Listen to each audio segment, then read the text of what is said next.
आमिर डोगर साहब। जी आमिर साहब जी, thank you sir. Sir point of order पे बात करूंगा तारड़ साहब के लिए। सर खास तौर पर इन्होंने हाउस को सर स्ट्रेंथन करने की बात तो की। भेजते हैं, आपके विप ने आगे बताई नहीं। स्पीकर साहब, हाउस को स्ट्रेंथन करने की बात की।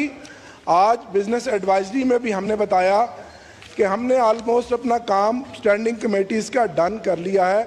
16 कमेटियों की फॉर्मेशन बनाकर आपको दे दी है।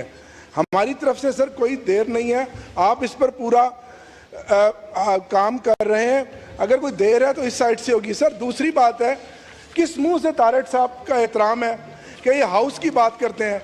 सर अभी पिछले दिनों 2 ऑर्डिनेंस आए सर, एक नैब का ऑर्डिनेंस आया और दूसरा सर इलेक्टोरल रिफॉर्म्स पर ऑर्डिनेंस आया। सर नैब पे वो जो रिमांड है 40 दिन से बढ़ाकर दोबारा 14 दिन से बढ़ाकर 40 दिन कर दिया।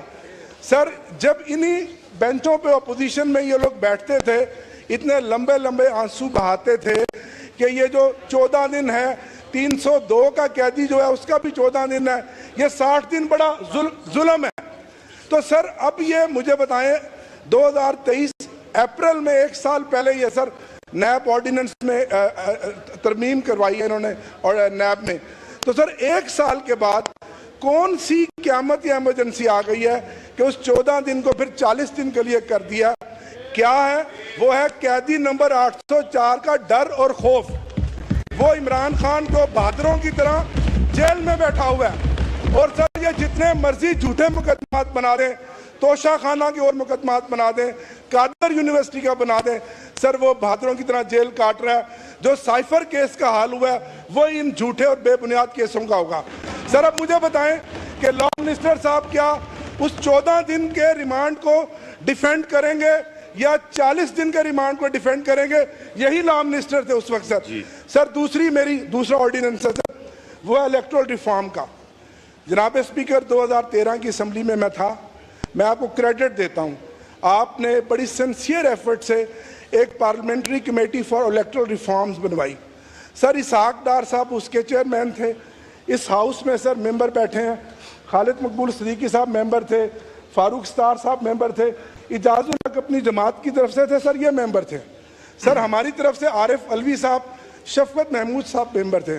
सर 3 दर्जन से ज़्यादा कमेटी की मीटिंग्स हुई और सर उसमें यह तय हुआ कि जो इलेक्शन ट्रिब्यूनल्स बनेंगे उसमें रिटायर्ड जजों को नहीं डाला जाएगा। सर नाचीज़ ने भी वो कमेटी की मीटिंग अटेंड की। सर उसके बाद जब इतनी लंबी एक्सरसाइज हाउस ने की, आप हाउस को स्ट्रेंथन करने की बात की, अब रिटायर्ड जजों को जो घर में सोए पड़े हैं आप उनको भारी पैकेज देंगे, साइजेबल उनको महीने का पैकेज देकर उनको हमारे केसेस लगवाएंगे। तो सर फॉर्म 47 का कौन फैसला करेगा? सर 120 दिन में तो रिटायर्ड जज ने फैसला नहीं करना, वो 5 साल तक लटकाएगा क्योंकि उसकी तो नौकरी का मसला है, उसने तो फैसला नहीं करना। तो सर हम जब ऑर्डिनेंस देते थे कहते थे जी आपने तो ऑर्डिनेंस फैक्ट्री बना दिया है। सर अभी तो हाउस चल रहा था, तो क्या ज़रूरत और क्या जल्दी है? तो सर तय हुआ कि ये नहीं चाहते, ये बैसाखियों वाली जो हुकूमत है जो फॉर्म 47 पे है कि हमारे ट्रिब्यूनल्स में जजेस फैसला करें। सर इससे बड़ी कोई धांधली होगी? जवाब दें लॉ मिनिस्टर। इजाज साहब आप इस पर बात करना चाहेंगे? 1 मिनट इनका ले लें फिर ये करते हैं। जी लॉ मिनिस्टर साहब। मैं 1 मिनट इजाज साहब, मेरे लिए बड़े मोहतरम हैं आमिर डोगर साहब, यहाँ पे इलेक्शन एक्ट की कॉपी मंगवा ली जाए 2017 का, जो कि इस पार्लियामान ने 41 मीटिंग्स के बाद फाइनल किया था और उसके मिनट्स हैं इसी पार्लियामान के उस कमेटी के सेक्रेटरी के पास। मैं फ्लोर ऑफ हाउस के ऊपर ये बात कर रहा हूँ कि 2017 के इलेक्शन एक्ट जिस पे तमाम सियासी जमातें जिनकी 1 सीट थी उनके अरकान का भी दस्तखत हैं, सेनेट के लोग भी थे, ये बात मैं फ्लोर ऑफ द हाउस पे कह रहा हूँ। उसमें अगर एक कॉमा फुल स्टॉप का फ़र्क हो मैं ज़िम्मेदार हूँ। उसको बहाल किया गया है। जो तरमीम 2018 वाली असेंबली ने की थी और रिटायर्ड को निकाल दिया था उसको दोबारा डाल दिया गया है। ये मैं फ्लोर ऑफ हाउस पे कह रहा हूं। अगर ये मैं गलत बात कर रहा हूं आई विल रिजाइन हियर। जी 2017 का इलेक्शन एक्ट अभी पढ़े जाके आप पढ़ लें, मैं फ्लोर ऑफ हाउस पे कह रहा हूं, I will resign right now.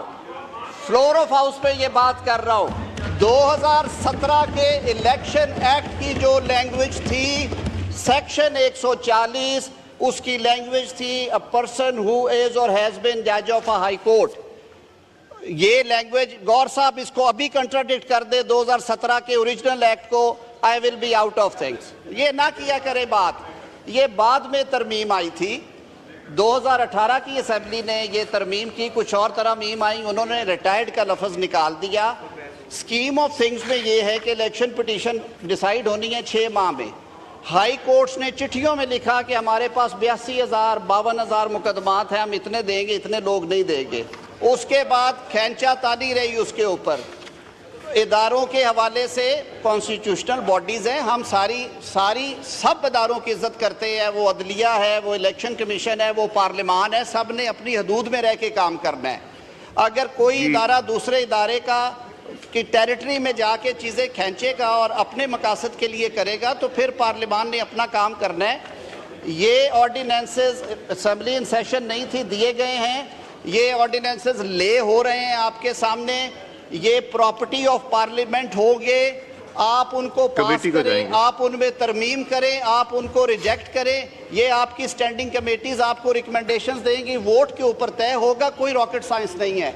और मैं फिर एक दफा वजाहत कर रहा हूं, रही बात नैब की, तो जनाब के जो कैदी नंबर 804 हैं, उन्होंने अपील कर रखी सुप्रीम कोर्ट में कि उन्हें 90 दिन का रिमांड चाहिए, 14 दिन का नहीं चाहिए। किसी एक बात पे खड़े हो जाए। पार्लियामान के उस कमेटी के सेक्रेटरी के पास मैं फ्लोर ऑफ हाउस के ऊपर ये बात कर रहा हूं कि 2017 के इलेक्शन एक्ट जिस पे तमाम सियासी जमातें, जिनकी एक सीट थी, उनके अरकान का भी दस्तखत हैं, सेनेट के लोग भी थे।